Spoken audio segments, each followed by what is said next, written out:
You are listening to the E2C Network, where the Auburn family speaks. War Eagle Auburn fans, welcome to No Huddle, your source for Auburn football news and discussion, part of the E2C Network. I'm AJ Richardson, and Auburn just won its first game. As Brian Harsman would say, we're 1-0. We got a 1-0 mindset, and guess what? We accomplished it. Now we got to get to 2-0. But the first game against Akron, we beat them soundly 60-10. This was a very good start for the Brian Harsin era. Lots of good offense. Our defense played phenomenally.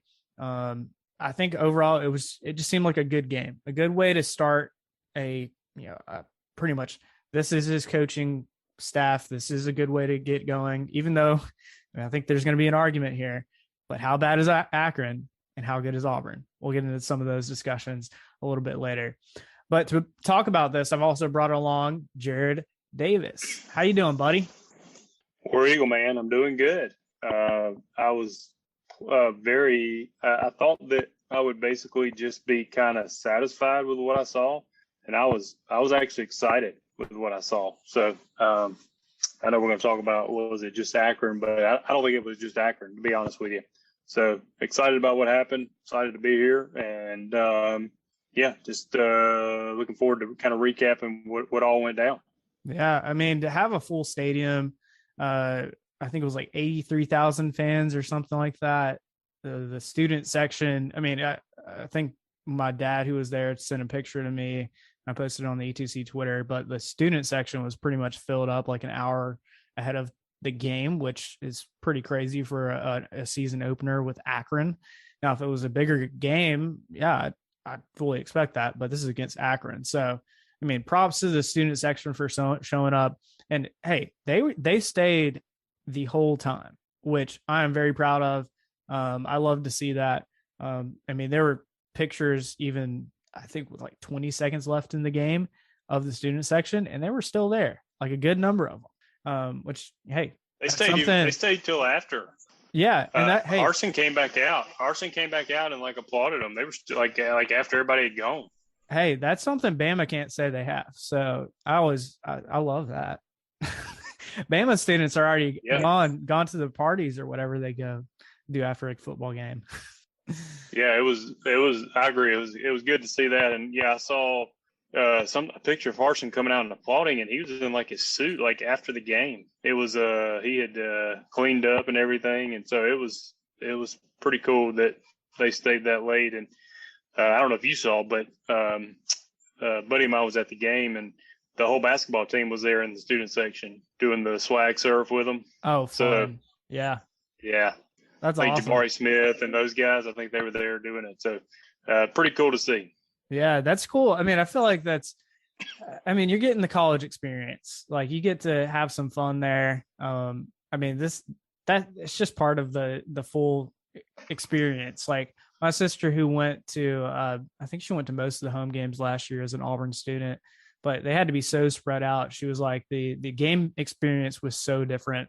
And you could tell this game experience for the students was what a lot of them last year didn't get at all. Even if they came to the game, it wasn't the same. So, I mean, I think it brought the energy to everybody, not just the student section, but I think the full fan experience was pretty amazing. I mean, the light show, like the videos of that, I didn't get to go, but it looked awesome. Like, I can't wait to go to a night game and actually experience that, because it just looks like a fun, almost like a concert in a way, kind of. You're part of the experience. But Jared, let's actually kind of talk a little bit about the game. Let's start with, was Akron that bad, or was Auburn that good, or was it kind of a mixture of both? I think it was a mixture of both. I think, but we didn't know this. We knew Akron was bad. We didn't know if Auburn was good. I think this solidified we are good. Now, are we great? We don't know. We'll find that out. But we are good. I think that I sat there and I watched other teams around the SEC, and I'm like, we're not going to finish. They had us predicted to be just ahead of Mississippi State. It's not going to happen. I mean, it's not going to happen unless somebody gets really injured. I mean, we are very good on defense, and offensively, I mean, we have really good running backs, possibly the best in the nation at our starting position. But what we saw from Bo Nix, listen, I know it was Akron, okay?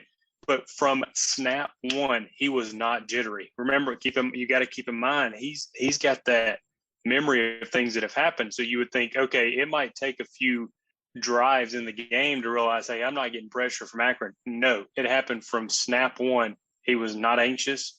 He did not have happy feet. And to me, that means, because he didn't know he wasn't going to get pressured. To me, that means they have fixed that piece of his game. Mm-hmm. And if that's the case, that's really all that's been the problem with both. So Yeah. I was very excited to see that. I'll let you talk. Let me add one more thing. Love the short passing game. I watched so when Boise was playing Central Florida, I said, if this is what Harsin does, and I don't know if they run the same thing, I said, I love it. Like, they were just annoying Central Florida with kind of the 6-yard routes to keep drives alive. And there's not much you can do about that. And that's exactly what we did. We kept a few drives alive to allow for the big play. We didn't go big play to start out. And so I loved it, man. I was excited. How about you? Yeah, I mean, I think you kind of hit on something. I mean, another discussion I definitely wanted to get into was, I know it's Akron, but what did you kind of think of offensive play calling? But I mean, it seemed like to me it had such a good variety of different things that, I mean, maybe I was just so used to, oh, we know what Gus is going to throw out there and what the play calling is going to be. But I felt like there was such a good variety that for a defense, trying to figure that out is going to be hard. Trying to predict what they're going to do. I feel like that's going to be very helpful for Auburn. Just to have such a variety of things. They can go under center. They can line up an eye tight. They can go in shotgun. I mean, they've got so much stuff now. They can throw to the tight end. We haven't even mentioned that, like, a lot, and do it successfully. Not just a little dinky route. Like, no, we're getting like 7 to 15 yards at catch from a guy when it's passed to a to a tight end. So we've got some good stuff that I feel like you can definitely build on this. And really, I mean, we kind of knew the first 2 games for Auburn were going to have to be kind of these, okay, we're more than likely going to win these games. Let's see what we have and build, especially on offense, a lot of confidence, because you need the confidence going to Penn State in your 3rd game. And then going to LSU in Baton Rouge. And so you're thinking, all right, this is a good building block for what this offense can be very quickly. So I'm very excited about offensively what we're doing, but then even defensively, I feel like we were flying around so quickly that, I mean, I think Akron had like negative yardage and rushing. Like, that's hard to do. That is really hard to do in any game. So really the only way Akron was able to move the ball was throwing some passes. And even then it was not until later in the game when that actually happened. So, I mean, I felt like this was such a good game to start out with. I mean, exceeded my expectations as well. Bo Nix, let's just kind of talk about him, because, I mean, he was announced as starter, but we knew TJ Finley just from, practice talk, he was kind of competing against Bo Nix, and maybe potentially by like in game 2, 3, 4, somewhere around there, like TJ Finley could come in and become the starter if Bo started to falter and have some issues. But I wanted to kind of discuss, like, now that we got to see Bo Nix, he only missed 2 passes out of his 22. So he was 20 for 22, almost had 275 yards, 3 touchdowns, no interceptions, looked very confident and comfortable throwing pretty much any and every pass. But I kind of want to discuss, like, what do you think about the QB race at this point? And where do you think it, kind of ended even before this game? Yeah, I mean, you and I talked about it off air before we came on, and I think I was wrong. I don't think it was near as close as I thought. I had gotten as low as 50-50 that Bo Nix does or doesn't start. And I really think after watching this, it was probably 80-20 most of the time. And it's not really against TJ Finley. I just think the ceiling is so high for Bo. The only thing he needed to fix was the boring basic stuff. And from what we saw Saturday, he has mostly. And if he's fixed that stuff, then he's got the arm strength, he's got the mobility, and, he really could be a threat, not just a game manager. He could really be a threat. Last year you and I kept saying, look, Bo, just manage the game and don't lose it. If he's figured out the no happy feet, and he's figured out the check downs. I mean, if you go back and watch, I went back and watched the clips. He was going through his reads. He had time. That helps a lot. But he was going through his reads, finding the open man. He wanted to go deep on a pass. It was not there. He didn't risk it. And we gave him an option. He dumps it out to Tank, and Tank gets 15 yards. Yeah. That wasn't there last year. Yeah. And I don't know that Bo would have stayed in the pocket long enough to find it last year, even if it was. So I think it's Bo's job. Nothing against TJ. I think it's Bo's job. And I think that, if he keeps progressing like this, they said during the game, Bobo said you'll be able to tell, by his feet, where his mind is. And to me, his feet were very calm. He was very calm. I'll end it with this. I do think some of his throws were not right on target. That scares me a little bit if you're playing like a Georgia. So they were in the vicinity. Receivers made some good catches, but they were good enough. And really, we just wanted to see Bo be confident and comfortable, and I think the accuracy will come now that he starts getting more confidence. Yeah. I mean, I think the QB race was pretty close, but I was kind of backing closer to what you were thinking. I was thinking 60% Bo, 40% TJ Finley gets, a start in the first few games. But I think that's kind of changed. I mean, I think Bo, if he continues to improve like we've seen, this was by far the biggest improvement from anything we've seen from Bo. He's kind of first season. I remember some little improvements, but never anything that was just wow, he has really stepped up and he knows what he's supposed to be doing. And in this game, I saw a lot of really great things, particularly with the long ball, because he had 2 or 3 that were long passes where I feel like last year's Bo Nix probably had happy feet and probably overthrew the guy. And this year he settled. He might have underthrown a couple of them, but it really didn't matter all that much because they were just that wide open. And you know what? If you're that wide open, I'd rather you underthrow it than overthrow it. At least give the guy a chance. So there's definitely things to improve on still, but Bo Nix has definitely taken a big step in the right direction. I also wanted to talk about running backs because we got to see 4 different running backs kind of as our main running backs. Tank Bigsby, obviously a stud, phenomenal guy that really, just shows you why he's our number 1 running back. And even that first touchdown, you could just kind of see he was just so excited to score and to do it in front of a full student section. He was running right at the student section in the band. And you could tell the excitement just having the fans. He didn't get to experience, the full fan student section kind of thing last year. And you can tell that makes a difference. Just the emotions that run through players when they get to score and they're running into their fans that are just as excited as they are about scoring. That's a pretty cool thing. Any kind of thoughts that you had about the running backs? It could be about Tank or any of the other ones you got to see. Tank was being Tank. He scared me there a little bit. I don't know the rule anymore. It never gets called, but he celebrated a little early. Yeah. And luckily it wasn't called. I know that used to be a rule now where they wipe it off the board and 15-yard penalty. So, but you're right. I think it was just him being excited. That's what I felt. I felt bad for the freshmen last year because none of them got to experience the reason they chose to go to a certain school. Mm-hmm.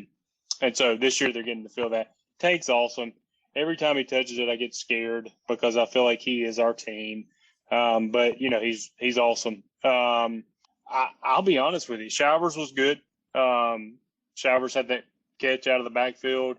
And that play right there, last year we would that was like our offense. Okay. Like swing a pass out or something. That was a surprise yesterday because we had been going more down the field, even if it was just 6-yard curl routes and stuff like that. So this was a surprise, and look out, it worked because it wasn't what we did all the way down the field. So I like that. But I'll tell you, man, and I think you and I have talked about it from what we've heard at practice. Jarquez Hunter, that kid's the real deal. I mean, I can't explain what they do, but him and Tank both have this almost kind of like a dead leg juke. Like it's like one of their legs just kind of go. It's such a juke that you can't. I don't know. You can't defend that. And he doesn't have the body like Tank. But when he's out there running, I thought it was Tank because of the way he was juking. So I was very impressed with him. And I know he was probably going up against either a beat down first team or maybe some of their second team was in at that point, but it doesn't matter. He looked good. I think even if he's played in the first half and played against fresher Akron players, I still think we'd get a very similar kind of feel for Jarquez. I mean, I got the same impression as you about Jarquez. He doesn't look, as far as physicality wise, as big as Tank Bigsby, but his running style is so similar to Tank. I mean, I'm going to go ahead and say it. I think he's Tank 2.0, and I don't know if he's going to be necessarily better, but I think he looks so similar that I can't unsee it. They're so similar, and I love that because I want to have some depth there. And coming into this season, I mean, we were honestly kind of scared. Because at one point, I think we only had like 2 or 3 running backs on scholarship. And now we've got 3 really solid with Tank, Shivers, and Jarquez Hunter that are going to be really good running backs for us and have really good depth, especially when we're going to have, after these first 4 games, we're going to have 8 conference games. That's going to be a beat down on our running backs. And if we make it through there with all 3 of them being healthy the whole time, I'm going to be very thankful. But I don't expect it. And I feel like you got to have the depth there. And so I'm just happy to see that all 3 of them really did a good job. And I'll even give an honorable mention, Sean Jackson, number 44. I mean, he ran a dude over. Yeah. He's a big boy. He's a big guy and he hits hard.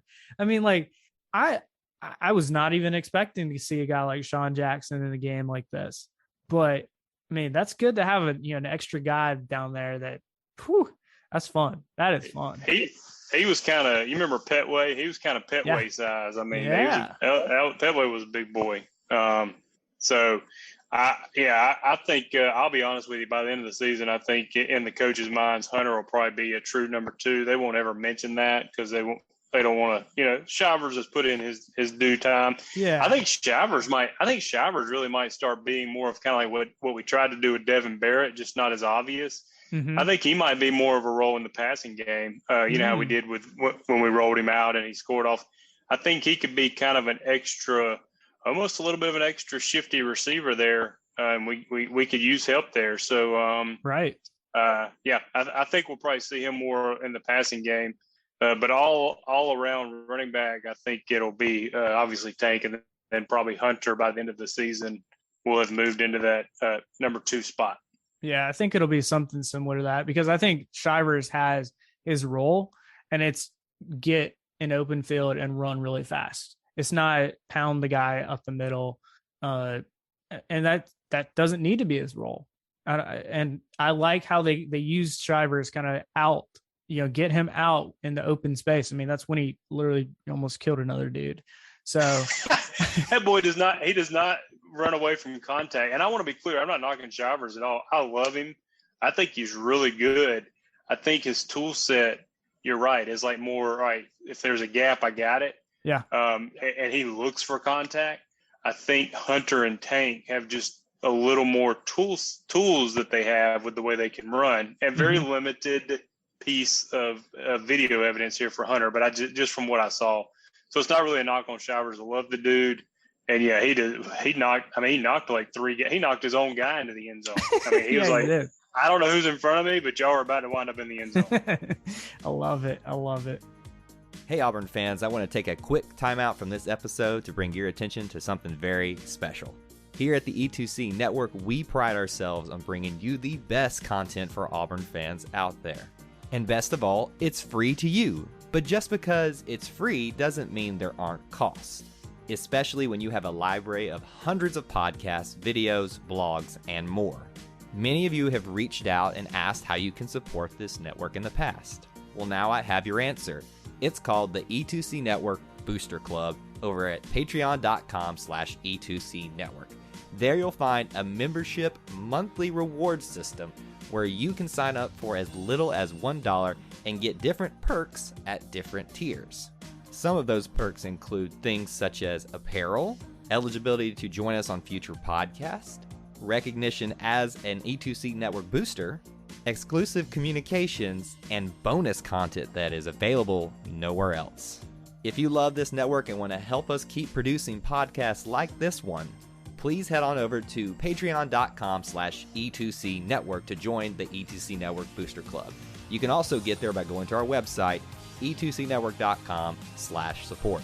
Whether you decide to join or not, we are still so appreciative that you would support us by just listening and being here, because each and every one of you is part of our E2C Network family. Well, that's it. Timeout's over. Let's get back into the episode. Let's talk about some of our wide receivers, because I mean, we had a lot more, I feel like, impact from our wide receivers than I was expecting. I was expecting us to run the ball and run the ball a lot. But I think once Auburn figured out that they were able to effectively run the ball against Akron, they were thinking, this is a perfect time to start developing our wide receivers. And develop we did. I mean, after how much, Jared, think about this, how many times we heard wide receivers were inconsistent, dropping passes, not running the right routes, all of those things. And even seeing it from A-Day and the open practices we've seen, there's been a lot of wide receiver inconsistency. I didn't see that. And I was really excited to not see those things and see the connection between Bo and then all of the different wide receivers. I think by the end of it, we had 9 different wide receivers that touched the ball. That's crazy. That's awesome to hear. Like, that is a good thing to start building in your first couple games, is that connection, because once that's there, you can start relying on some of these guys. You're going to start seeing some of these guys kind of rise to the top, be your go-to wide receiver, and be the good. I mean, I think about like Ryan Davis from a few years back.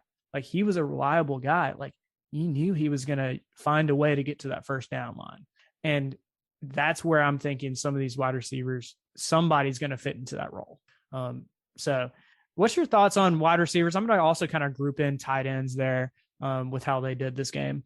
Yeah, I mean, you never know what's coach speech, although I get the impression Hartson doesn't really care. I think he's a pretty, I don't know that he's going to tell you something just to make you feel better, if you know what I mean.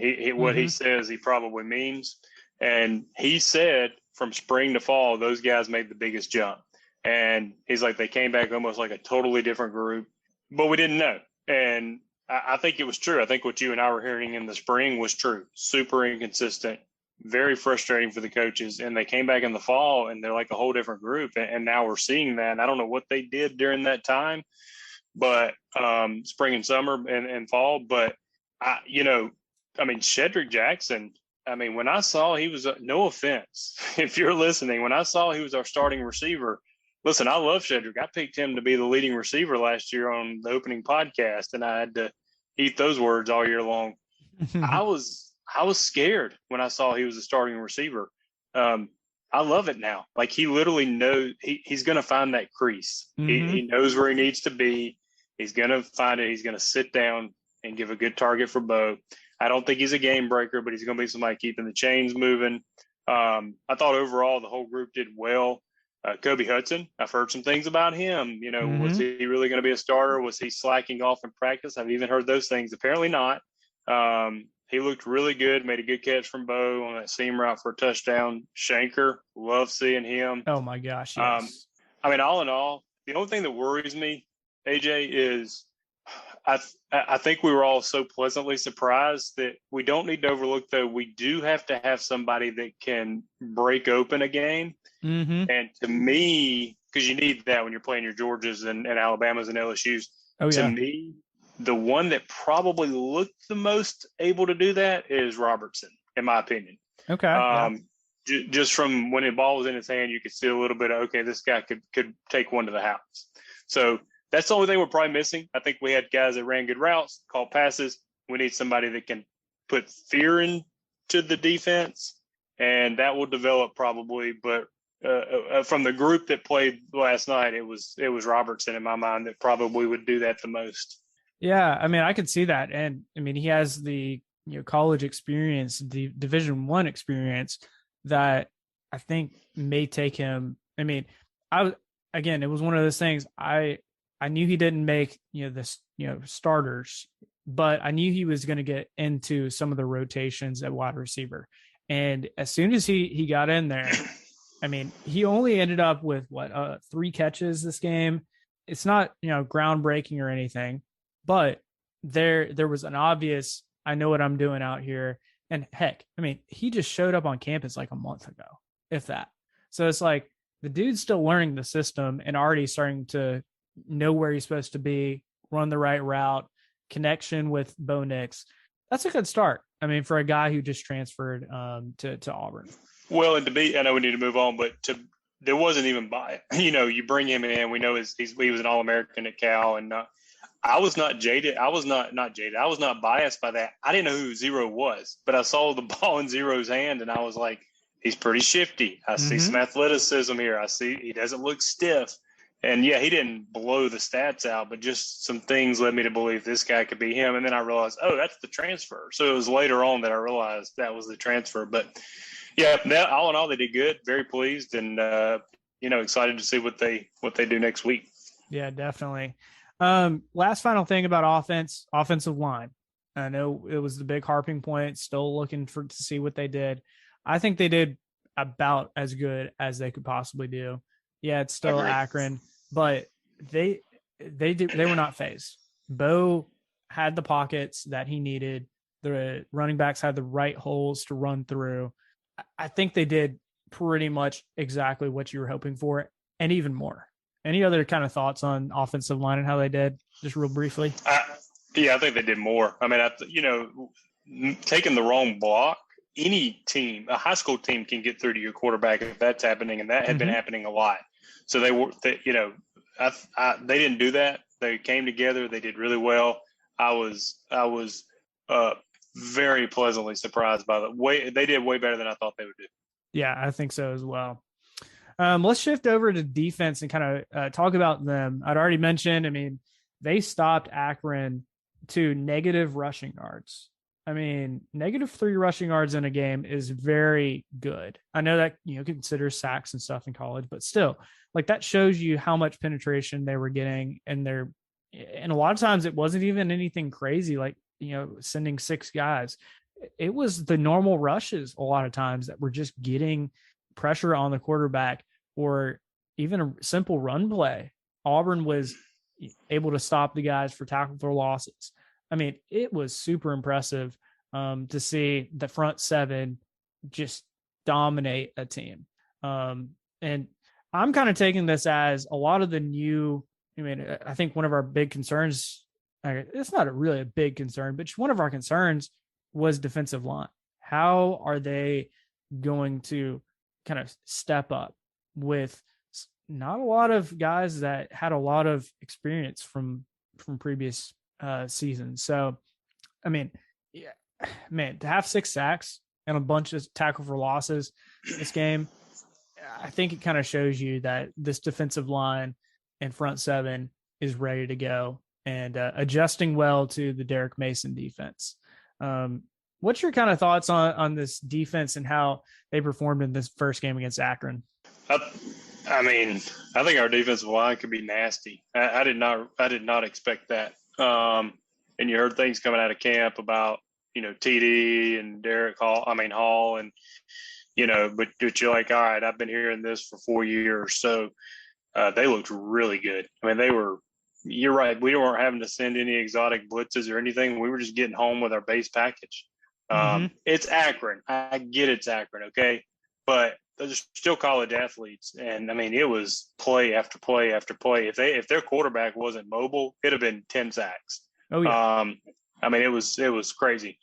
Honestly, I was so fascinated with the D line. I didn't pay much attention. I saw Owen make a few plays in space. Jacoby was a tackling machine. Didn't really get to pay much attention to the secondary, but I mean, at the end of the day, you're right. I mean, if we would have kept the starters in, kept our focus, we wouldn't have given up a point. So I mean, that's about all you can ask for. Yeah, and I mean the front seven kind of established the game pretty quickly. I mean that's why Akron wasn't able to do much. And as soon as I think as soon as Akron put in their backup quarterback, that kind of provided that spark. But before that, I mean Akron wasn't doing anything on offense.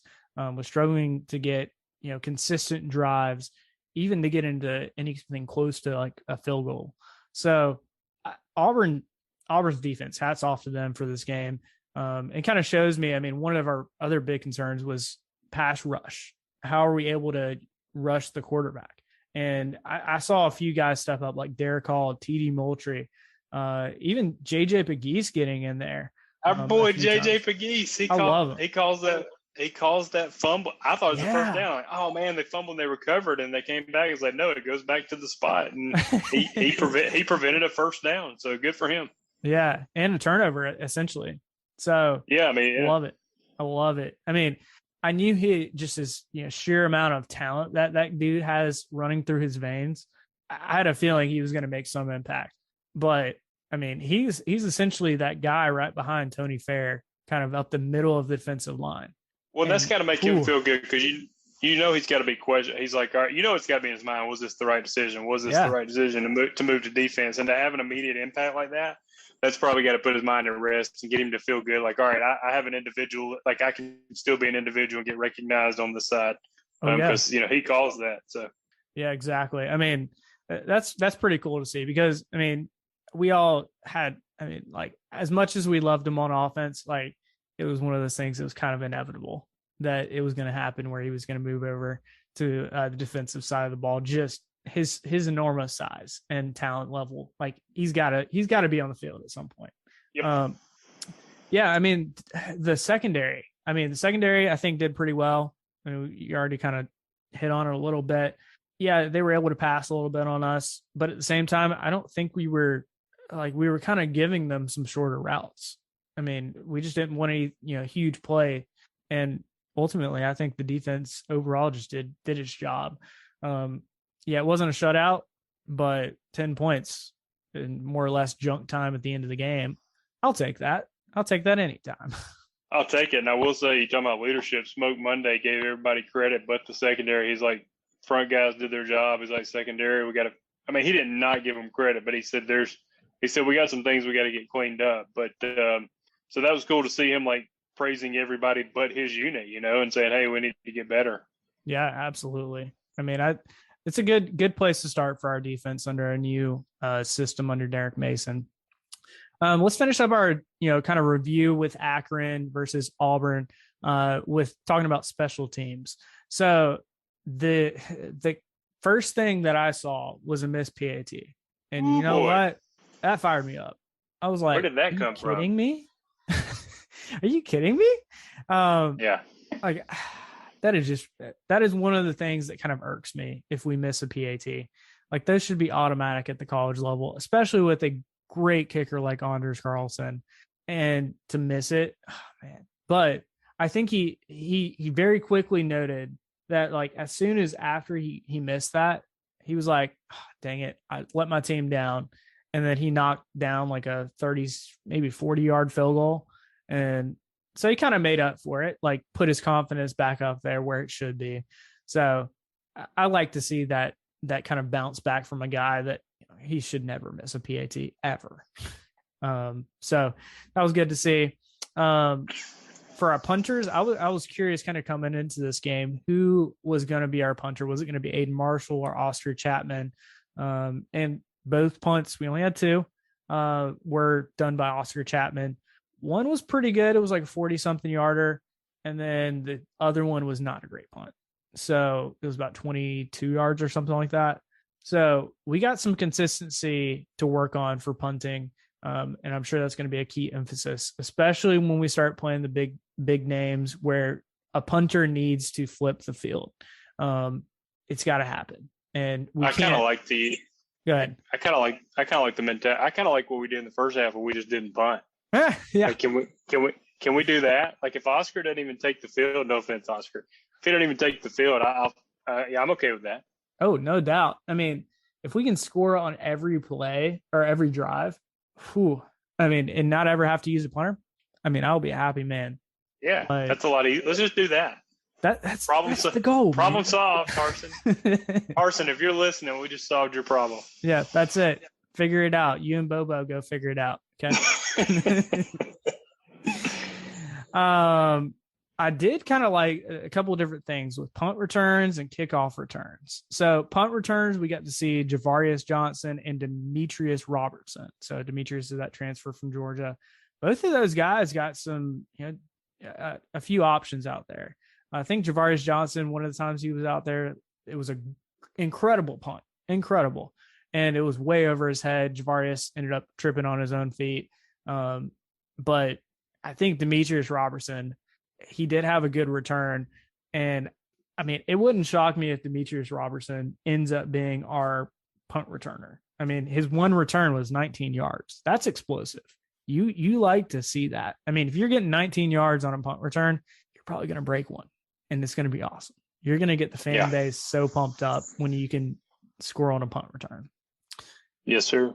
As far as kick returns go, we had Shivers and both Donovan Kaufman kind of back there for pretty much the whole game. And Kaufman ended up having 3 returns. He averaged about 20 yards per return. Not the best, but also not the worst. I mean, it seemed like he kind of knew what he was supposed to do, kind of followed his blockers. So that both of the punt return and kickoff return I feel like are very fun and exciting positions to play. So I'm going to keep an eye on both of them throughout the season, see how those kind of develop. Jared, any other kind of final thoughts on this game and maybe something you learned from this? No, I mean, not anything we haven't already hit on. I think I think that I was. I guess I'll word it like this. I thought our ceiling was to be a good team. And after this game, I think I saw enough to where we could be even better than good. Now, that doesn't mean we're going to be. It was Akron. Mm-hmm. But I think the door is there to where we've all said, if we could just get Bo to do this, this, and this. Well, guess what? Bo did this, this, and this. Mm-hmm. And if that continues, we've seen Bo do that occasionally before. Can he do it 2 weeks in a row? We'll find out next week. If that's the case, we could be really good. I'll say it. We could be really good. Yeah. I mean, I think you and I kind of had slated us around like 7-5, maybe as high as 9-3 by the end of the season. And that's if, Bo Nix is playing at the top of this game. So I think our defense kind of proved itself.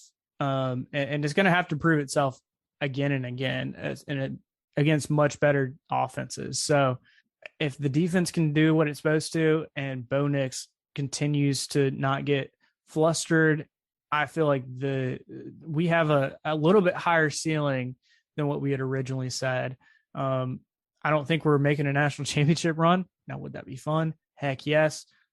I was in school when Gus Malzahn came for 2013 and, going from a, pretty much a nothing year of 2012 to national championship game.